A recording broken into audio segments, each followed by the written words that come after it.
오늘부터 예루살렘에 주둔했던 로마 군대의 절반의 호위를 받고 안디바드리를 거쳐 가이사랴에 도착한 바울의 재판 과정을 집중해서 살펴보려고 합니다.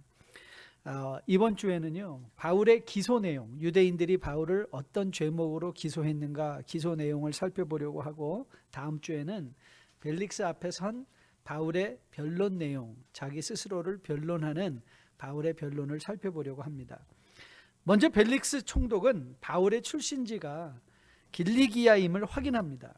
마치 빌라도가 예수님을 신문할 때 예수님이 갈릴리 출신임을 알고 그 지역 본붕왕이었던 헤롯 안티파스에게 예수님을 보냈던 것처럼, 만일 바울이 시리아나 혹은 아나톨리아 지방의 본붕 왕국 출신이라면 그 지역의 본붕왕과 함께 의논하는 것이 선례이고 관례였기 때문에 그의 출신지를 물어본 것으로 우리는 생각할 수 있습니다. 사도행전이 얼마나 역사적으로 신실한 것인가 사실적인가를 아주 세밀하게 기록하고 있는 누가의 기록인 것이라고 생각할 수 있죠. 바울이 자신의 행정지역임을 지역 출신임을 확인한 후에 사건을 맡기로 한 벨릭스는 유대인의 고소하는 자들이 오는 대로 바울의 말을 듣겠다 하고 그를 헤롯궁에 이제 구금시켜 놓는 장면을 우리가 보게 됩니다. 그리고 이제 닷새 후에 예루살렘으로부터 변호사를 대동하고 도착한 대제사장 아나니아와 장로들의 그리고 유대인들의 구체적인 기소 내용을 이제 우리가 보게 됩니다. 요셉이 노예로 있을 때 요셉을 형통케 하시고, 감옥에 있을 때 형통케 하시고, 바울이 죄수의 신분으로 그 수많은 군인들의 호위를 받으며 가이사랴로 가게 하시는 하나님의 일하심이 참 신비합니다. 우리 생각에는 하나님 그렇게 하실 수 있는 분이라면 차라리 요셉을 노예가 되지 않게 요셉을 감옥에서 꺼내주시던가, 아니면 바울을 자유의 몸으로 만들어주시면 더 좋을 것 같은데 하나님은 그렇게 하지 않죠. 여러분, 이 사실을 통해서 우리가 기억하는 게 뭐죠? 믿음 생활의 가장 기초적인 지식, 믿음의 101, 믿음의 기본은 무엇인가 하면, 기도는 하나님을 바꾸는 게 아니라 하나님의 뜻에 따라 우리가 바뀌는 것이에요. 그러니까 신앙생활은 자꾸 하나님을 변화시키는 것, 하나님을 어떻게든지 보좌를 흔들어서 하나님을 바꾸는 게 아니라 하나님이 우리를 향하여 가지고 계신 선한 계획에 우리가 맞추어가는 것이 신앙생활인 거예요. 저는 우리 뉴라이프에 속한 백성들이 이 신앙의 가장 기본적인 내용을 결단코 잊지 않게 되기를 주님의 이름으로 축복드립니다. 그래서 하나님이 우리를 만들어 가시고 빚어 가시는 대로 우리가 만들어질 때야 비로소 우리는 진정한 행복과 감사, 축복을 누릴 수 있게 되는 것이죠. 이제 제사장의 무리들과 동행했던 이제 변호사 더둘로가 기소를 시작하고 있는 장면을 우리가 살펴보려고 합니다. 먼저 더둘로는 바울을 가리켜 이 사람은 전염병 같은 자다 이렇게 말하고 있습니다. 이것을 보다 문자적으로 해석을 한다고, 번역을 한다고 치면 이 사람은 전염병이다. 전염병 같은 게 아니라 This man a plague. 같이 동격으로 This man plague. 전염병이라는 거예요. 사람 자체가 전염병이라는 거예요. 요즘은 전염병이라는 소리만 들어도 우리가 정말 진저리가 쳐지지만 더둘로가 바울 성도들을 가리켜서 전염병 같은 자라 했던 것은 의미심장한 표현이라고 생각합니다. 여러분, 전염병이 왜 무섭습니까? 전염병이 무서운 이유는 전염시키기 때문에 그렇습니다. 암 같은 질병은 물론 힘들고 어려운 거지만 우리는 우리 스스로가 그렇게 무서워하지는 않습니다. 왜요? 그건 전염되지 않으니까. 그런데 성도가 전염병 같다라는 것은요, 성도는 죽음을 몰고 오는 전염병이 아니라 성도는 생명의 전염병, 생명을 전염시키는 사람이라는 거예요. 생명을 전염시킨다. 여러분, 주님께서 성도들의 아이덴티티를, 성도들의 정체성을 설명해 주면서 마태복음 5장 13절에서 이렇게 말씀하셨습니다. 너희는 세상의 소금이니 소금이 만일 그 맛을 잃으면 무엇으로 짜게 하리요? 후에는 아무 쓸데없어 다만 밖에 버려져 사람에게 짓밟힐 뿐이니라. 그 성도를 소금으로 표현을 하셨거든요. 소금이다 그래. 소금의 맛과 같다. 근데 여러분, 소금의 맛, 이 맛의 기능이 뭐죠? 물론 짜게 하는 플레이버도 있고, 그리고 썩지 않게 하는 부패 방지 기능도 있잖아요. 여러분, 우리가 바다에 빠지면 사방천지에 물이 뭐가 있습니까? 사방천지에 물이 있습니다. 그런데 바다에 빠진 사람은 대부분 뭐 때문에 죽죠? 갈증 때문에 죽습니다. 아니, 물이 그렇게 많이 있는데 어떻게 물 때문에 죽을까? 여러분, 바닷물을 절대적으로 마시지 말아야 되는 이유가 뭐죠? 바닷물을 마시면 그 속에 있는 염분 때문에 몸이 왜 계속 갈증이 일어나. 짠 걸 먹으면 계속 물이 키는 것처럼 계속 갈증이 일어나게 되는 것이죠. 여러분, 예수님께서 성도를 소금이라 한 이유가 뭔지 아시죠? 우리가 같이 있는 사람들에게 뭘 일으켜야 돼요? 예수에 대한 갈증을 일으킨 사람이라는 거예요. 예수님에 대한 갈증. 여러분, 불과 바닷물의 염도는 3.5%라고 하는데, 여러분, 이 사회 속에 3.5%의 기독교인만 있으면요, 많은 사람들이 어떻게 돼요? 예수 그리스도로 목마르게 된다는 거예요. 예수 그리스도로. 근데 여러분, 세상의 바닷물은 먹으면 죽죠. 많이 먹으면 죽죠. 그런데 예수 그리스도의 생명의 물을 마시는 자는 결단코 죽지 않고 더욱 풍성한 삶을 살게 된다는 것이죠. 저는 오늘 이 말씀을 우리가 묵상하면서 여러분과 저의 정체성을 다시 한번 깊이 생각해 볼 수 있는 시간이 되었으면 좋겠습니다.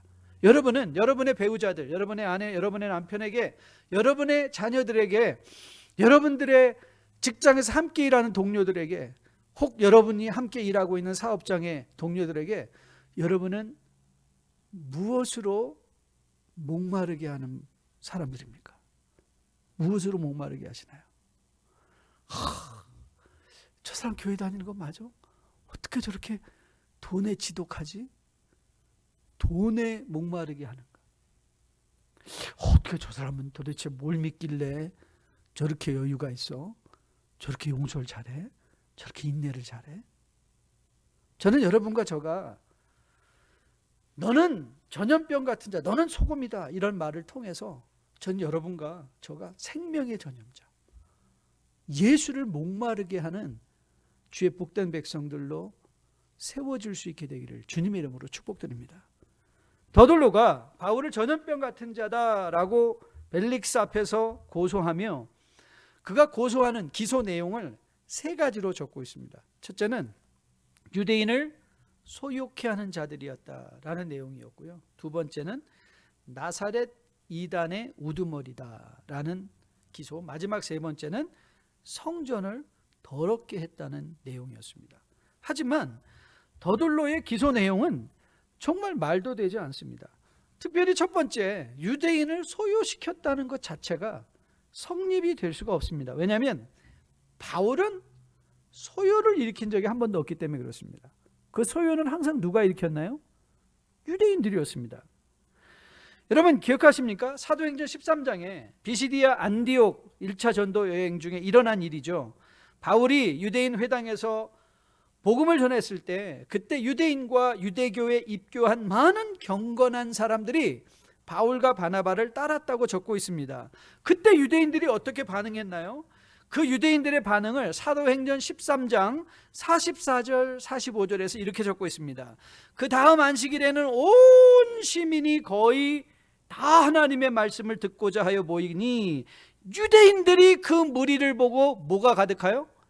시기가 가득하여 바울이 말한 것을 반박하고 비방하거늘. 여러분, 모든 소요들은 왜 일어났는가? 바울의 사역을 시기하고 질투했던 유대인들의 비방과 시기에 질투 어린 비난과 백성들을 선동하는 선동함 때문이었습니다.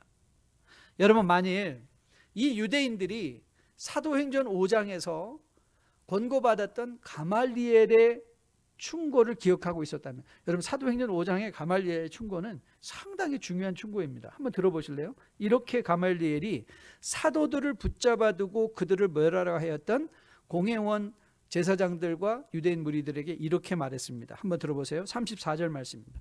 바리새인 가말리엘은 율법 교사로 모든 백성에게 존경을 받는 자라. 공회 중에 일어나 명하여 사도들을 잠깐 바깥에 나가게 하고 말하되 이스라엘 사람들아, 너희가 이 사람들에게 대하여 어떻게 하려는지 조심하라. 이전에 드다가 일어나 스스로 선전하며 사람이 약 400명이나 따르더니 그가 죽임을 당하며 따르던 모든 사람이 흩어져 없어졌고, 그 후 호족할 때에 갈릴리의 유다가 일어나 백성을 꾀하여 따르게 하다가 그도 망한즉 따르던 모든 사람이 흩어졌느니라. 이제 내가 너에게 말하노니 이 사람들을 상관하지 말고 버려두라. 이 사상과 이 소행이 사람으로부터 났으면 무너질 것이요, 만일 하나님께로부터 났으면 너희가 그들을 무너뜨릴 수 없겠고 도리어 하나님을 대적하는 자가 될까 하노라. 여러분, 유대인들에게 뭐라고 말한 거예요? Leave them alone.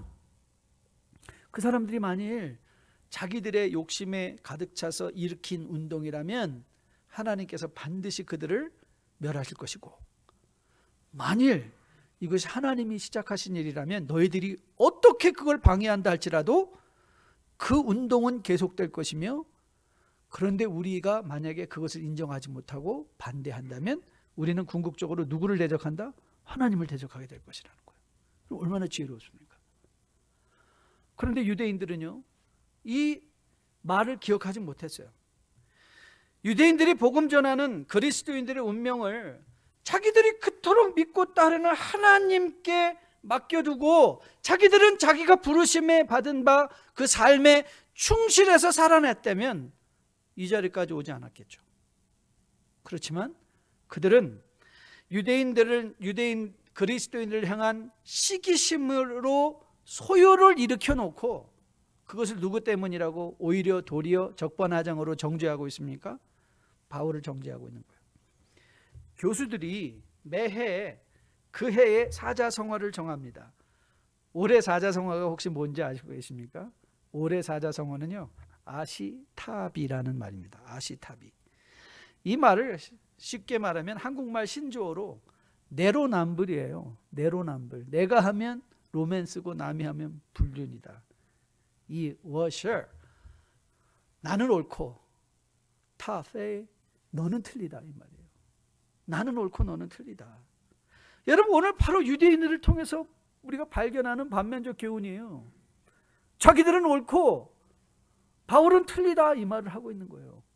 그런데 오늘 성경은 우리로 하여금 이 사실을 보며 뭘 교훈하고 있죠?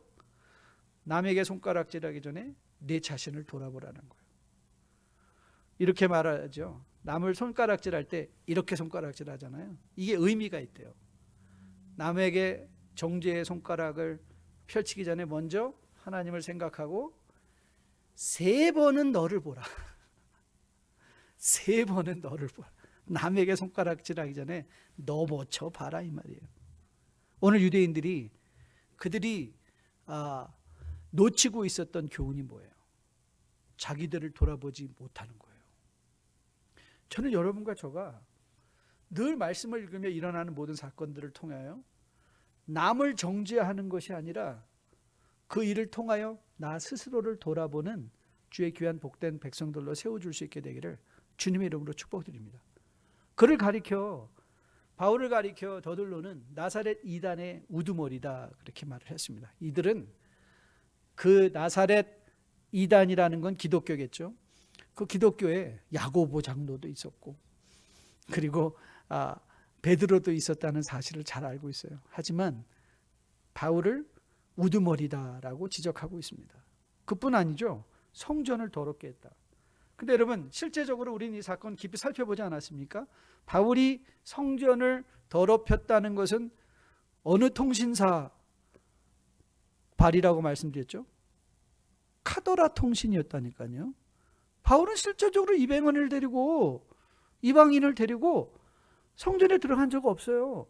그런데 그날 카톡이 똥똥똥똥똥 뜬 거거든요. 바울이 이방인을 데리고 성전에 들어갔대. 그런데 이들이 팩트 체크를 했나요, 안 했나요?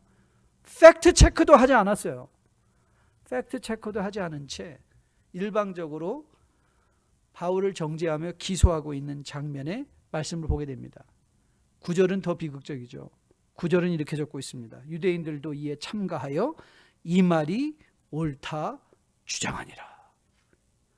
모든 상황에 남 탓하고 자기 자신을 돌아보지 않는 유대인들의 모습입니다. 저는 여러분과 저가 오늘 본문이 마음에 큰 기회가 교훈이 되기를 주님의 이름으로 축복드립니다. 여러분 혹이라도 여러분들의 가족의 누구를 정죄하고 싶은 마음, 그를 탓하고 싶은 마음이 혹 들고 있다면, 혹은 이 사회를 향하여 사회를 탓하고 비난하고 싶은 마음이 있다면, 저는 여러분들이 그 비난을 가지고 하나님 앞에 나아가 십자가를 붙들고 무릎 꿇고 기도할 수 있는 여러분 되시기를 주님의 이름으로 축복드립니다. 그럼 그 일을 통하여 하나님은 여러분을 보게 하실 거예요. 우리가 정말 이 세상을 살아가면서 바로 보아야 되는 건 이웃의 모습이 아닙니다. 내 모습입니다. 나를 바라보는 것입니다.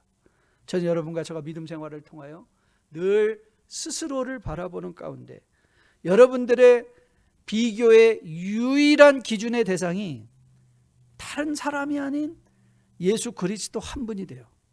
너희 안에 이 마음을 품으라 곧 예수 그리스도의 마음이니. 여러분의 인생을 그리스도께 비교하며 그리스도의 경건에, 그리스도의 거룩에, 그리스도의 온유에, 그리스도의 용서하심에 동참할 수 있는 여러분으로 거듭나 세워줄 수 있게 되기를 주님의 이름으로 축복드립니다. 또 하나의 반면적 교훈이 있습니다. 그게 바로 더둘로를 통해서 보는 반면적 교훈입니다. 자, 여러분, 이 더둘로가 이제 그의 변론의 기소의 프리엠블, 그가 이제 시작하는 말을 어떻게 하고 있는가를 잘 보시기 바랍니다. 굉장히 중요한 구절인데요. 한번 여러분 잘 살펴보세요. 자, 3절 말씀부터 제가 읽어드리겠습니다. 벨릭스가 가요. 우리가 당신을 힘입어 태평을 누리고 또 이 민족이 당신의 선견으로 말미암아 여러 가지로 개선된 것을 우리가 어느 모양으로나 어느 곳에서나 크게 감사하나이다. 당신을 더 괴롭게 아니하려 하여 우리가 대강 여짜옵나니 관용하여 들으시기를 원하나이다. 물론 당연하죠. 내가 주장하고 있는 바 기소 내용을 관철시키기 위해서 재판장된 이 벨릭스를 한껏 지켜 세우고 있는 장면의 말씀입니다. 여러분, 신앙생활을 하면서 우리가 가장 주의해야 될 것 중에 하나가 뭐냐면 대롱비전입니다. 터널 비전이에요. 대롱비전. 그러니까 이 말의 의미는 세상에 일어나고 있는 일들을 마치 대롱 스트라를 통해서 보는 것과 같이럼 바라보고 판단하는 것이죠. 편협한 시각, 전체를 보지 못하고 부분만을 보며 전체를 판단하는 어리석음을 가리키는, 그리고 우리가 늘 주의하고 경계해야 될만 하는 교훈입니다. 여러분, 더둘로는요 당장 바울을 기소하는 것이 목적이 되었어요. 어떻게 해서든지 바울을 기소해야 되겠다. 그것을 목표로 삼아 벨릭스를 한껏 지켜 세우고 있다고 생각했는데, 그는 벨릭스를 지켜 세우며 유대인들의 가장 궁극적 믿음 하나님을 부인해버리고 있는 거예요. 여러분, 이 사실이 보이십니까? 여러분, 이 사실을 보셔야 됩니다. 여러분, 오늘 보세요. 그가 이렇게 시작했죠. 당신을 힘입어 태평을 누리게 됐다. 여러분, 이스라엘에게 유일하게 평안과 태평을 허락해 주시는 분이 누구시죠? 벨릭스라고요? 아닙니다. 하나님 한 분이십니다. 여러분, 실제로 벨릭스는요 그렇게 우리가 닮을 만한 좋은 정치가가 아니었습니다. 벨릭스는 클라디우스 황제 모친이었던 안토니우스라는 사람의 노예였는데 그가 어떻게 해서 자유민이 되었습니다. 그런데 그가 아주 비천한 출신임에도 불구하고 왕족의 혈통을 가진 여자들과 계속 결혼을 했습니다. 그의 첫 번째 아내는 클레오파트라의 손녀였던 안토니오스였고요. 둘째는 잘 알려지지 않았는데 세 번째는 헤롯 아그리빠의 막내딸, 이제 누가가 24장 24절에서 지칭하고 있는 유대 여자 두루시아 왕족이었습니다. 결혼을 하면서 자기 신분을 높였던 사람이에요. 로마의 역사를 기록한 역사가들이 몇 명 있는데요. 그 중에 타키쿠스라는 사람은 벨릭스를 어떻게 설명하고 있는가 하면 이렇게 설명합니다. 잔인함과 향락을 한껏 즐겼으며 노예의 마음으로 권력을 휘두른 사람이다. 여러분, 노예의 마음으로 권력을 휘두렀다는 게 아주 기가 막힌 표현이거든요. 열등감을 가진 사람이 권력을 가지면요, 가난하고 약한 자들에게는 너무나 아주 악할 정도로 혹독하게 대하고요, 높은 사람에게는 비굴하게 아첨하는 게 바로 이 사람이었어요. 벨릭스예요. 벨릭스가 있는 곳에는 평안이 있을 수가 없었어요. 하지만 이 벨릭스를 치켜 세우면서 그들은 더들로는 뭘 하고 있죠? 벨릭스가 우리의 하나님입니다, 이렇게 고백하는 거예요.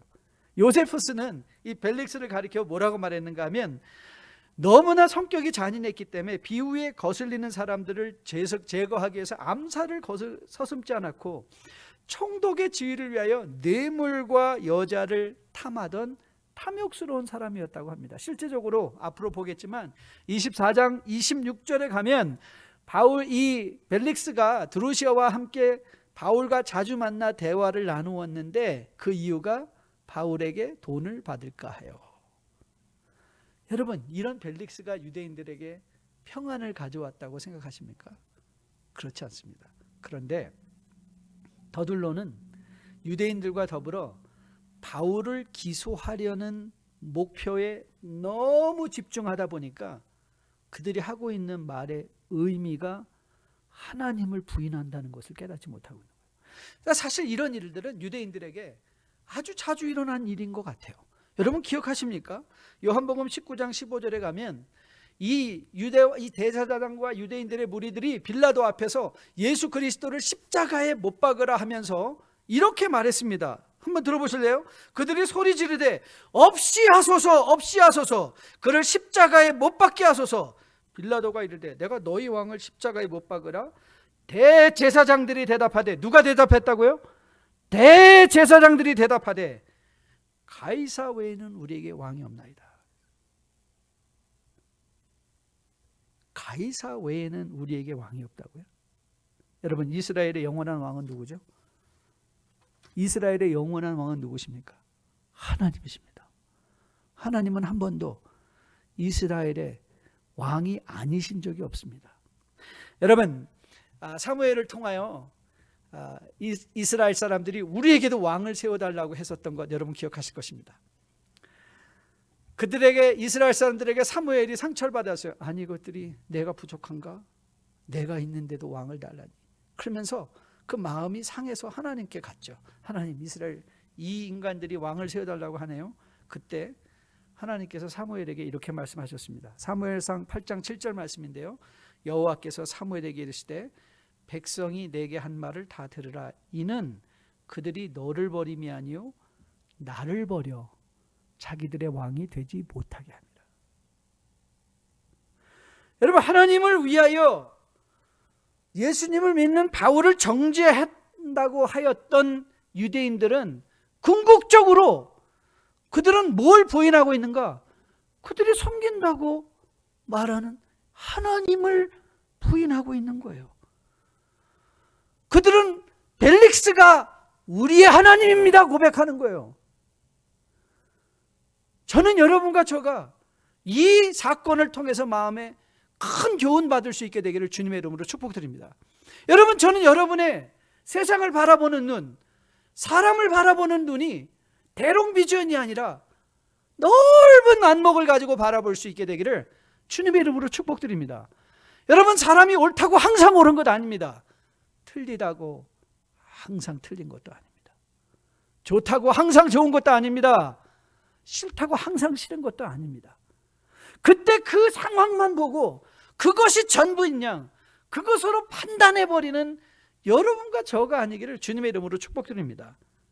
제가 최근에 설교를 준비하다가 읽었던 책 제목이 하나 생각났습니다. 원래 그 책의 영어 제목은요, Accidental Pharisees 라는 레리 어스번 목사님의 책이었어요. Accidental Pharisee. 그러니까 자기도 모르는 사이에 바리새인이 되어버리는 과정을 기록하는 책이었는데, 이게 한국말로 번역되면서 이 책 제목이 아주 기가 막혀졌습니다. 그 책 제목을 어떻게 잡았는가 하면 이렇게 뜻을 풀어 새롭게 정했습니다. 당신의 열심이 위험한 이유, 현대의 바리새인 신앙에 대한 경고. 저는 이 책 제목이 정말 훌륭하다고 생각해요. 여러분의 열심이 위험합니다. 그 열심이 왜 위험한지, 여러분이 열심을 낸다고 하면서 여러분이 교회에서 사회 속에서 나는 열심히 하는데 왜 저 사람들은 열심히 하지 않을까? 여러분들의 눈에 사람들이 보이기 시작한다면 여러분 그 열심 내시면 안 됩니다. 우리가 진정한 성경적 열심은요, 우리로 하여금 오직 하나님만 바라보게 하는 열심입니다. 여러분들이 열심히 있다고 스스로 생각하며 주변에 일하지 않는 사람들, 봉사하지 않는 사람들, 왜 저 사람들은 일하지 않고, 왜 저 사람들은 봉사하지 않고, 왜 저 사람들은 나처럼 살지 못하는가라는 생각이 들면 그 열심은 매우 위험한 열심입니다. 대롱비전입니다. 하나님은 우리를 바라보실 때, 하나님은 여러분과 저를 어떻게 바라보신지 아십니까? 하나님은 여러분과 저를 용서받은 죄인들로 보십니다. 여러분, 나는 사람 때문에 실망했어요. 여러분 이제 그만 실망하십시오. 사람은 언제든지 우리를 실망시키는 사람입니다. 그래서 우리 믿음의 대상은 사람인 적이 한 번도 없습니다. 하나님은 우리에게 너희 안에 정 목사의 마음을 품으라 이렇게 말하지 않습니다. 너희 안에 무슨 신앙의 위인의 마음을 품으라 그 말하지 않습니다. 주님은 이렇게 고면하십니다. 너희 안에 이 마음을 품으라 곧 그리스도 예수의 마음이니. 우리가 품어야 될 유일한 마음은 예수님, 우리가 믿고 따라야 될 유일한 대상은 예수님이십니다. 그 주변에 있는 사람들은요, 마일스톤, 이정표에 불과한 거예요. 우리로 하여금 예수님께 더 잘 나가기 위해서, 혹이라도 우리가 더둘로 같은 사람을 주변에 만난다 할지라도 저는 여러분과 저가 더둘로도 판단하지 않은 여러분 되시기를 주님의 이름으로 축복드립니다. 오히려 더둘로를 보면서 야, 나는 저렇게 믿으면 안 되겠네. 혹이라도 여러분이 바울을 만나면 여러분 또 바울이 물은 이상의 신앙의 우상인 것처럼 여기지 않는 여러분 되시기를 주님의 이름으로 축복드립니다. 바울이 예수를 믿었던 것처럼 나도 예수님을 잘 믿어야 되겠구나 하면 그만입니다. 그 역할로 바울은 다 한 것입니다. 우리의 역할도, 여러분의 역할도, 저의 역할도 마찬가지입니다. 헬라 신화 중에 마이다스가 생각합니다. 여러분, 마이다스 타치, 만지기만 하면 모든 것이 금으로 변하는 마이다스 기억하십니까? 그런데 이 사람이 금을 너무 좋아하다 보니까 그래서 만지는 것마다 금이 됐는데 문제가 생겼어요. 음식을 만져도 금이 되고, 사랑하는 사람을 만져도 금이 되고, 그래서 금은 넘쳐 흐르게 되었는데 그는 사람을 잃어버리고, 사랑을 잃어버리고, 맛있는 음식을 잃어버리고, 아름다운 꽃을 잃어버리고 만 거예요. 하나를 집중하다 전체를 놓치는 것. 오늘 더둘로나 유대인들은 바울의 시기심에 사로잡혀 바울만 없으면 문제가 다 사라질 것 같은 생각에 바울을 없애려 하였는데 궁극적으로 그들은 그들의 마음속에 하나님을 경시하고 무시해버리는 어리석은 자리에 나가는 것. 전 여러분과 저에게 큰 교훈으로 다가올 수 있게 되기를 주님의 이름으로 축복드립니다. 그래서 저는 여러분과 저가 우리의 믿음 생활의 목표 되신 예수 그리스도, 그 그리스도를 힘입어 우리의 안목이 하나에 집중할 뿐만 아니라 넓게 보고, 뒤도 보고 앞도 볼 수 있는, 숲도 보고 나무도 볼 수 있는 그런 안목의 소유자로 지금 일어난 그 한 가지 일에 요동하고 분노하며 떠는 것이 아니라 이 일도 합력하여 선을 이루시는 하나님을 기대하며 여러분의 인생을 온전히 살아낼 수 있게 되기를 주님의 이름으로 축복드립니다.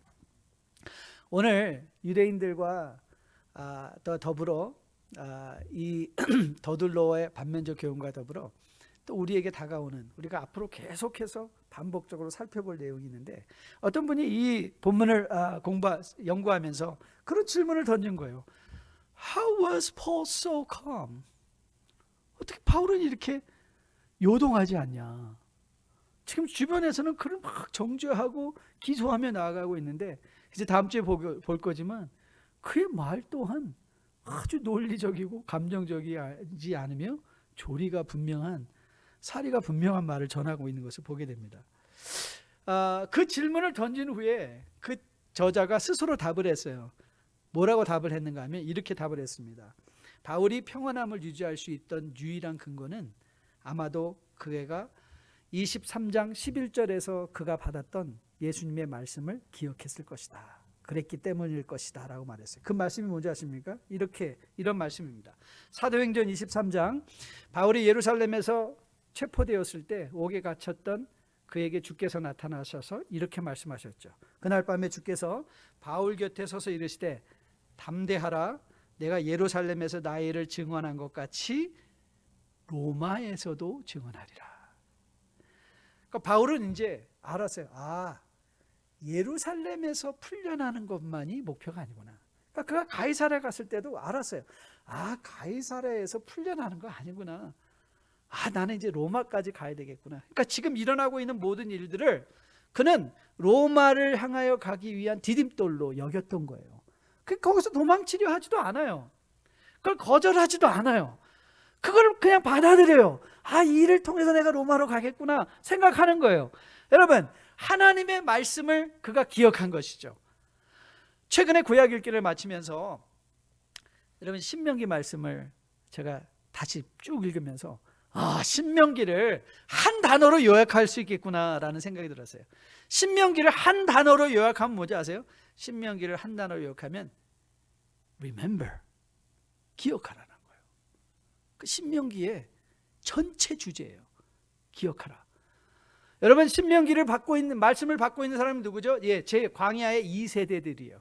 하나님이 어떻게 그들을 출애굽시켰고 하나님이 어떻게 그들을 광야 40년 동안 인도해 가셨는가를 기억하고 그 하나님만 기억하면 너희들이 가나안에 들어가서 no problem. 그런데 문제는 뭐죠? 이들이 하나님의 말씀을 잊어버렸다는 거예요. 이 하나님의 말씀이 요시야 개혁 때 성전을 보수하다가 하나님의 말씀이 발견되어서 그 말씀을 통해서 영적 각성 부흥이 일어나거든요. 그동안에 뭐가 됐다는 거예요. 저는 이스라엘의 역사 또 읽으면서 이스라엘의 역사는 오늘 신명기도 한마디로 요약해 드렸으니까 제가 이스라엘 역사도 한마디로 요약해 드릴게요. 이스라엘의 역사는요, 콩가루 역사예요. 배울 거 하나도 없습니다. 무슨 유대인의 무슨 교육, 그런 거 현혹되지 마세요.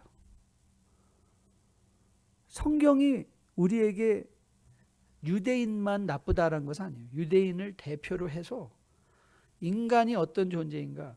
인간은요, 스스로 구원할 수 없는 존재, 하나님의 말씀을 맨날 잊어버리는 존재. 그 말을 해주고 싶은 거예요. 여러분, 이 땅에서 여러분과 저가 대롱 비전에 빠지지 않고 쓸데없는 남을 정죄하는 정죄감에 빠지지 않기 위해서 여러분들이 계속 해야만 하는 일이 뭔지 아십니까? 네, 사랑하는 뉴라이프의 성도 여러분, 여러분 말씀 읽으셔야 됩니다.